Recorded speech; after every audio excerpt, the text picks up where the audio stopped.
Pawan Kalyan cinema అంటే power star అభిమానులకు అది ఒక పండగ రోజు. జూన్ 12వ తారీఖు ఎప్పుడు వస్తుందా అని ఎదురు చూస్తున్నారు పవన్ కళ్యాణ్ అభిమానులు. ఎందుకని ఈ సినిమా కోసం పవన్ కళ్యాణ్ అభిమానులు ఎదురు చూస్తున్నారు అంటే, ఎప్పుడు కూడా పవన్ కళ్యాణ్ ఇలాంటి పాత్రలో నటించలేదు కాబట్టి. తాను డిప్యూటీ సీఎం అయిన నుంచి ఇంతవరకు పవన్ కళ్యాణ్ సినిమా ఏ సినిమా రాలేదు కాబట్టి.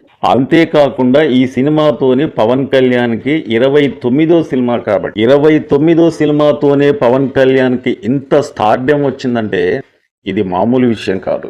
AP deputy CM Pawan Kalyan తన అభిమానులు ఏ విధంగా అతన్ని ఆరాధిస్తారంటే, ఒక టాలీవుడ్ హీరో, మా హీరో అనే దానికన్నా వాళ్ళు ఒక భక్తులు, పవన్ కళ్యాణ్ ఒక దేవుడిలాగా తన అభిమానులు భావించుకొని, భక్తులు తన దేవుణ్ణి ఏ విధంగా పూజిస్తారో, ఏ విధంగా ఆరాధిస్తారో అంతలా పవన్ కళ్యాణ్ ప్రేమిస్తారన్నమాట.